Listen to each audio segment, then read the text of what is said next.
Hi, I'm Gemma. I'm the founder of Culture Gem and I'm a cyber behaviour and culture consultant. And joining me today is James Bohr. Welcome, James. Thank you. Nice to be here. Yeah, it's nice to have you. Could you give me a little intro into who you are and what you get up to?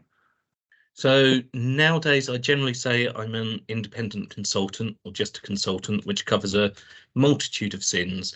But usually it's guidance for companies or advisory services along those lines, occasionally technology consultancy, and we do a fair bit of compliance and training as well. What you left out of your intro is the fashion icon that you're clearly displaying quite nicely here in this episode. How did that come about? A few years ago, I wore a loud shirt to do a speech, and people commented on it and gave me quite a few compliments, and I liked that. And so I started getting more of them and discovered actually I didn't like just wearing t-shirts and hoodies and all of the stereotypical stuff. I quite liked being a bit louder, more colourful, brighter. It was fun, and other people seemed to like it too. And then it went a bit far, and I've now got a tailor and other things, and I've been in a fashion magazine, sort of. So, fashion icon. It is mostly a joke, but if anyone wants to see my catwalk photos, we can have a chat. I mean, it's definitely on the list of things that I need to see. That's on my bucket list now. So James, we met, and I do feel free to correct me. I think we met virtually during lockdown, as part of some work you were doing with Play Secure, which is fantastic, and I love Play Secure. And then we met in real life for the first time this year, and I saw you approaching me, and I remember shouting, "You're a real boy," as you you approached me. And I think we've all had these virtual relationships over the last 3 years, and now we're actually meeting people who have become really, really good friends of ours, and part of our actual support network for the last 3 years. I mean, in a way, it's possibly less when it is for others, although other people have probably had the same experience because I grew up at a time when the internet was developing and when it was popular enough that people were forming online friendships for years and then maybe meeting up, maybe not. So during lockdown, it felt a bit like that for me. It was almost nostalgic, meeting people, getting to know them, building up those relationships, and then meeting them in real life later was strangely familiar. Mm. Well, I do remember those days, of weirdly sneaking off to like the computer lab at lunchtime, and going and having a chat with my online friends, back in my school days. Yeah, not considered that was a thing. So I guess you and I, we've had conversations about our public profile, and I would say that we've become firm friends over the years, and we do have lots of weird and wonderful conversations around, I guess, mental health, what that looks like, and I make no secret of it. I try and be authentically me, and I love reading like all of the content that you put out into the world, because I see that that's authentically James, which I just don't think that there's that much of out in the world. I think I and I think I've discussed this with you. I have this immense pressure to have this public face, which it just slips, and I'm terrible at keeping that public face because I get annoyed or sad, and I feel like people should know about that. So for those that don't know, James and I are part of a little Facebook group, which is called the Rejection Club, and it's basically it's a group of people who are sharing their terrible experiences of the world. Um, and whilst you and I have this I would say authentic relationship where we do be sad together and we laugh together, you posted something recently that just absolutely melted me, about the rejections that you faced this, I think, just in this year, and Yeah. there was quite an extensive list. And I don't know if that exists out in the world as much as I would like it to exist out in the world. Um, but yeah, what's your take on the public profile that we all kind of have to, this face that we have to have? So the first thing is I really dislike the whole authentic concept. Not because I don't like the idea of being true to yourself, but because I think authentic suggests there is one truth behind everything. I much prefer sincere, which is how I feel in that moment is how I'm going to present. And if I am feeling, right, I'm on stage, I have to do it this way, that can be sincere. It doesn't have to be everything inside, everything going on at the same time. It's a facet, and that doesn't mean it's not authentic or doesn't mean it's not true. So that's the first bit. But the public profile piece, so in a way, I think it affects those of us who are very much the faces of our businesses more than it does others, because we've got to represent the company at all times. We are in many ways the company, even if there's other people as well. And particularly when it's small, you get very bound up in it and it very much is you. And that's not necessarily a good or healthy thing, but it is a fact.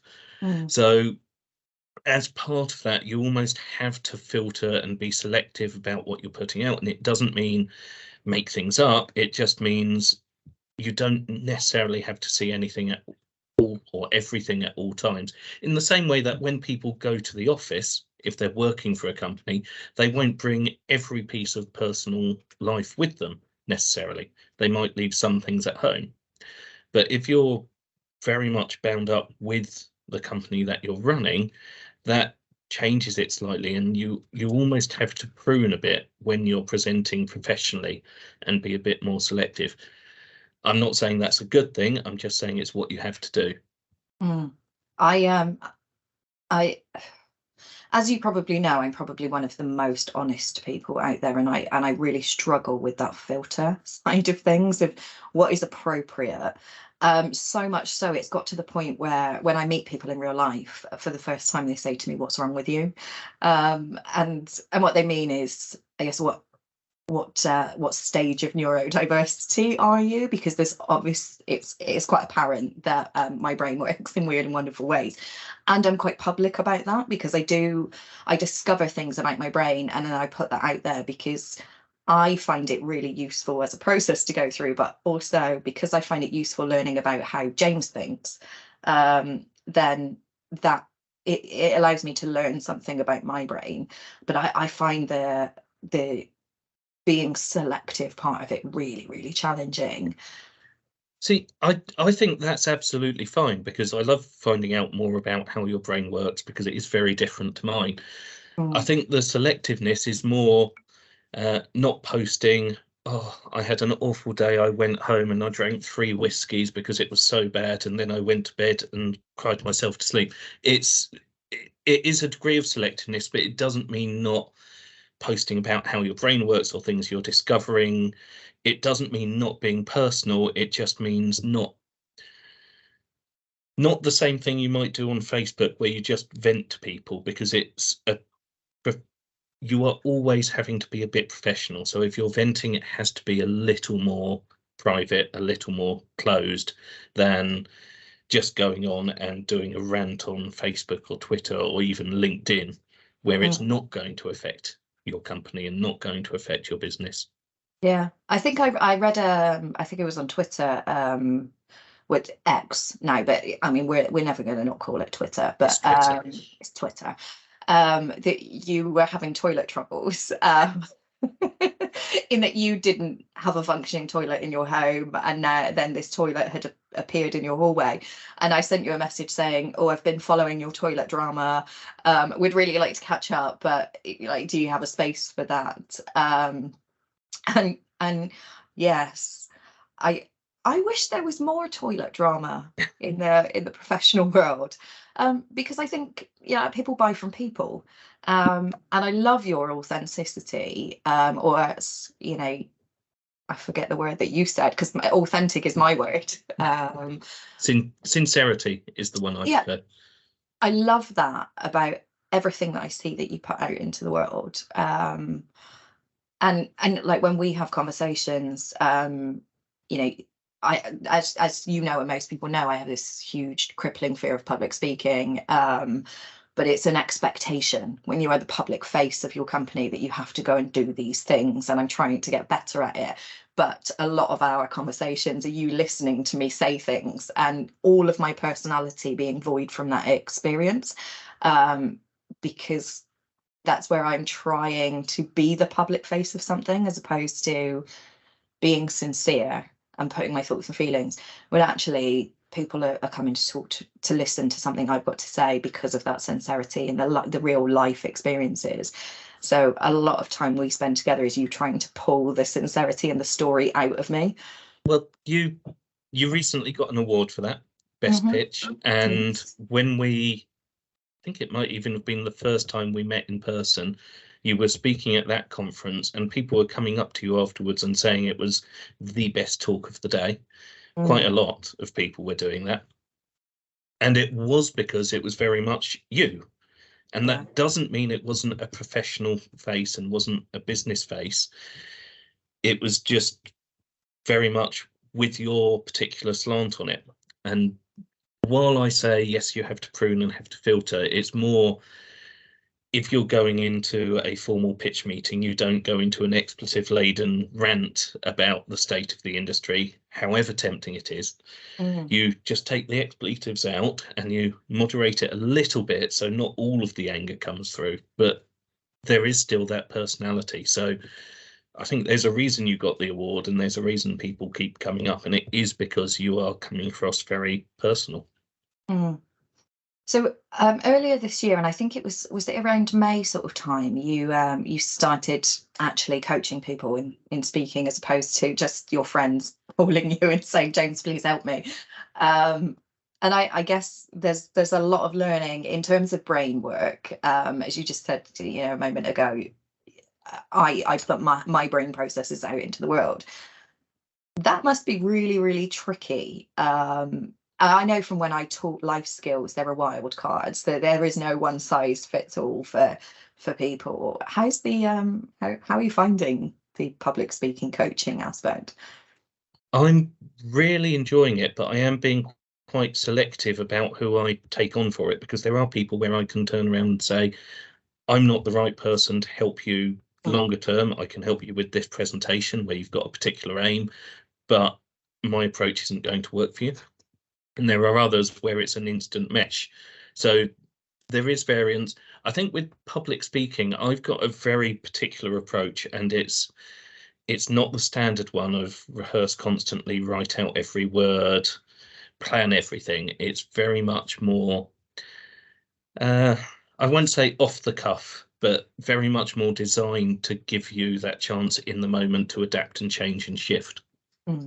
And that works for some people, and it works really well for them.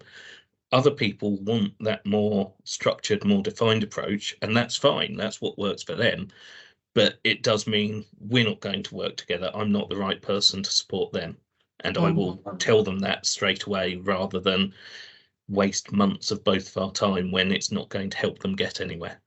Yeah, I think that's a tricky thing to actually say. I remember in the early days of being out in the world, and I would just say yes to everything because of the fear of not say, I guess the opportunities running out if I said no to anything. So yeah, that's a tricky mindset, I think, for some people to get into, of it's okay to say I'm not right for this, or I don't know the answer to that question. I wish people would say I don't know more often. I almost feel like Rejection Club needs another side to it where it's giving the rejection as well and saying, I turn this opportunity. Yeah, that's perhaps that's something we need to spin up, because I'm terrible at saying no. Absolutely terrible. Which is probably surprising to some people listening to this, because I do quite come across as quite and some people have said aggressive. So I think it would be easy to assume that I do say no to things. So what baffles me about you, James, is how you find the time. And just there are so many things going on in your world. Yeah, every time I speak to you, you're in a different country. You have got so many strings to your bow. You know, not least the fashion icon aspect, the helping people. You know, and you've asked me to come and speak to some guys that you were helping out, and you've got the cats, you've got the wife, you've got the business. There are so many things that you've got going on. How are you coping with all of that? So I've been working on this concept, and I don't know, I might be somewhere on the spectrum or something, but I think my career path for over 2 decades now has been what I call the pinball career, where I've been bouncing around between different things, and I have got very good at dealing with different strands and being able to pick something up and put something down. Mm. And it's not, all of the stuff I do doesn't take, honestly, as much time as a full-time job, because I'm able to juggle it, and I'm able to say, okay, I'll spend an hour this evening doing something, or I've got some half an hour at the weekend just to do that and have a play around with it.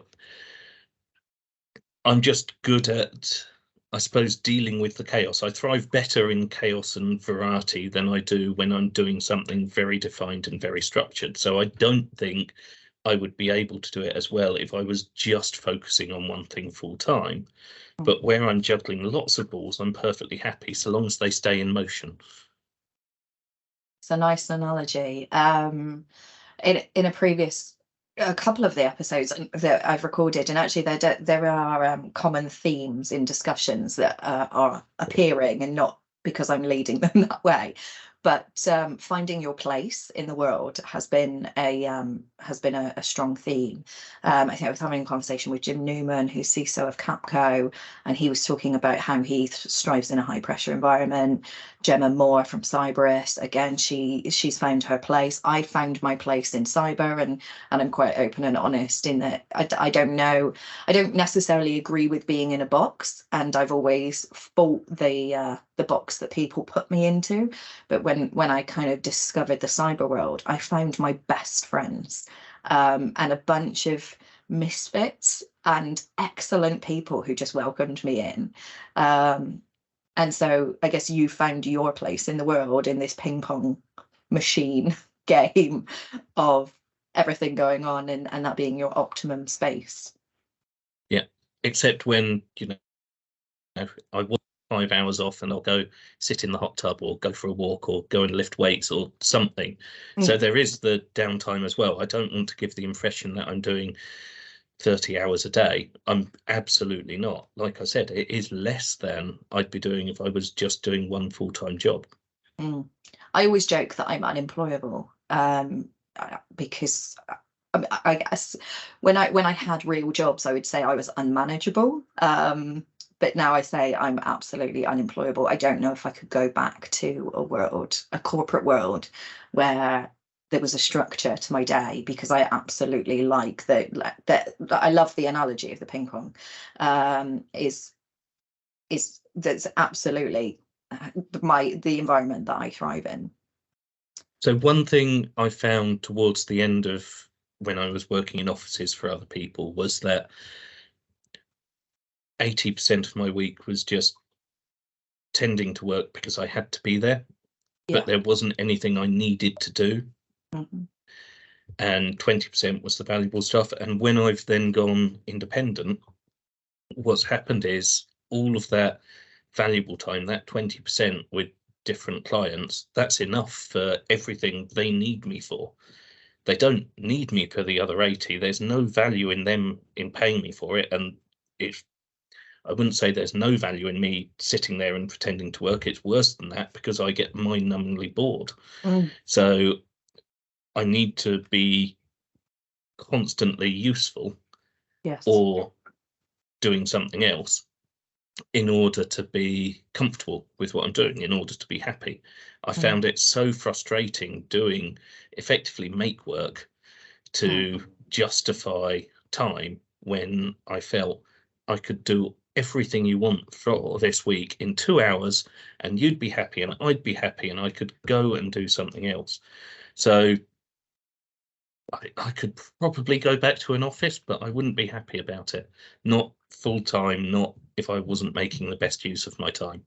Yeah. Oh, I completely agree with you. I find if what's that saying? The devil makes work for idle hands. I am terrible in a situation where I'm bored or I'm not stimulated. I'm very distracting. If I am not feeling like I'm achieving something, you're not going to achieve something. Absolutely horrendous. But I also find it really exhausting to be bored. It makes me really, really tired and lethargic. And then I get to the end of the day and I've not achieved anything, and then I'm miserable because I've not actually achieved anything because I strive to achieve. So yeah, I wonder if there is a place in the corporate world for people like us. But there, I mean, I see a lot out there. People are trying out the 4-day working weeks, and but actually, if you think about how we best achieve things, everybody, it's not to sit somewhere for 8 hours. Yeah. Well, the whole 8 hour thing that comes out of Henry Ford's studies, and Yeah. he basically found that is the maximum amount of time you can force people to work before they start becoming less efficient. It's not the best amount of time, because there's various studies out there that show about 20% of that time is effective and highly productive. And he was studying on factories and assembly lines. He wasn't looking at knowledge work. He wasn't looking at skilled work, where it's more about thinking than it is about physically doing something. And the other thing to remember, even if he had been looking at that, he was looking at how you could exploit people to the maximum before it became dangerous. He wasn't looking at how do you make the best use of people. It was very much exploitative, very much what's the maximum I can get out of them for the least amount of pay. And that's where this whole 40-hour working week came from. And that's why I'm really glad people are looking at the 4-hour working week and flexi time and hybrid, and all of these other things are becoming more acceptable. I won't say common, but they are accepted more. Yeah, I think from what I see out in the world, and like I said, I don't have a real job. I have the things that I choose to do. Um, I would like them to be more common. And actually, there was a huge change to employment law a couple of years ago that you have to offer flexibility and things like that. But what I'm seeing from scrolling on LinkedIn or looking at job ads is that it does seem to be reducing the opportunities for flexibility, or you must be in the office 3 days a week. And actually, that's not a great environment for me to be in the office, because like I say, I'm distracting.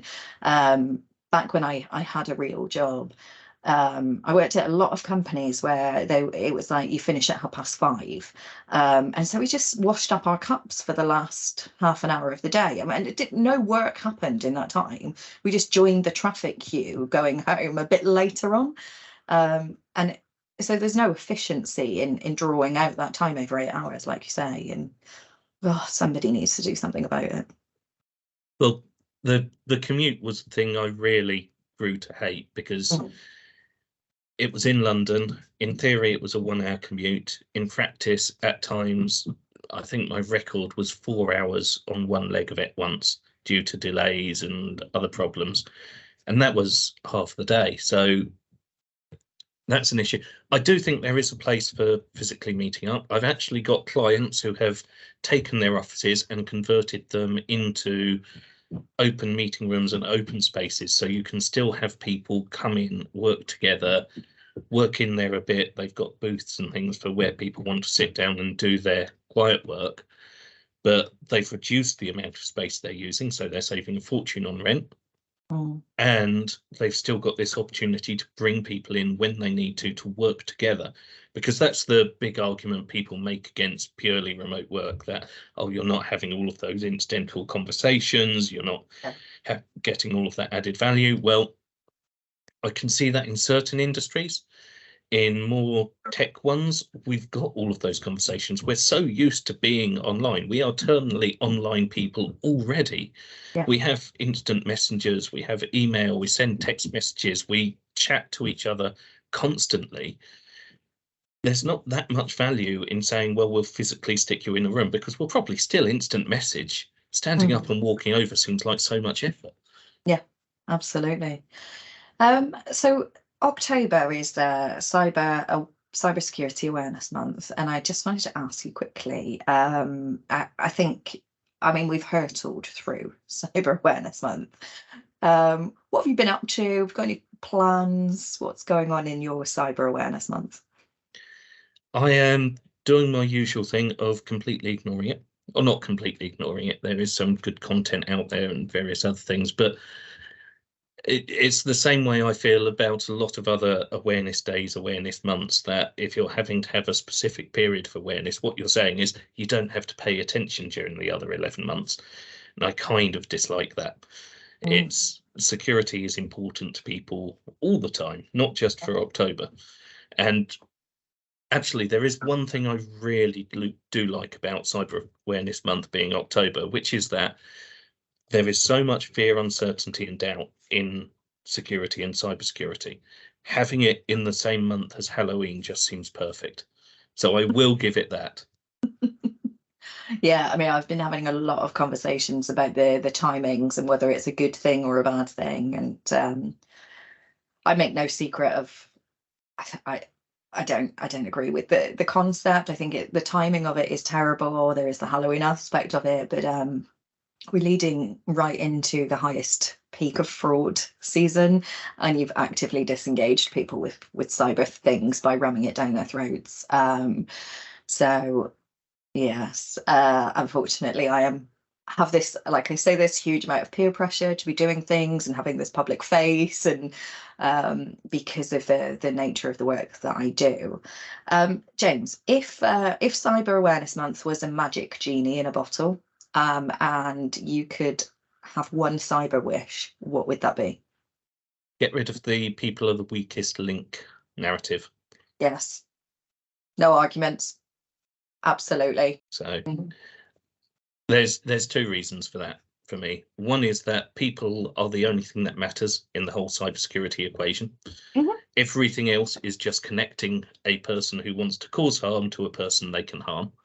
Yeah. So you can only really worry about the people. And the other thing is, if we aren't giving people, I was actually in the middle of writing an article about this when I suddenly realized the time and jumped on here. But if we aren't giving people the secure tools they need, Mhm. that's not their fault, that's our fault. Yep.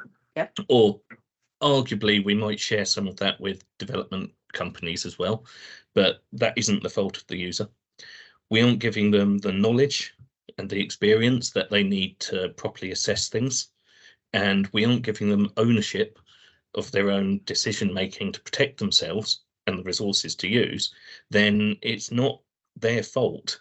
It's very much ours. We are there not purely to proactively protect people because we can't, but also to give people the tools they need to protect themselves and to protect their companies. Yeah. Yep. I cannot argue with anything you just said then. James, it's been an absolute pleasure having you, as always. If James has sparked something in your brain and you want to reach out to him, then I will, of course, tag him in all the taggy places. But yeah, James, thank you so much for slotting me into your crazy busy life of things and interesting stuff. Thank you. It's been lovely talking.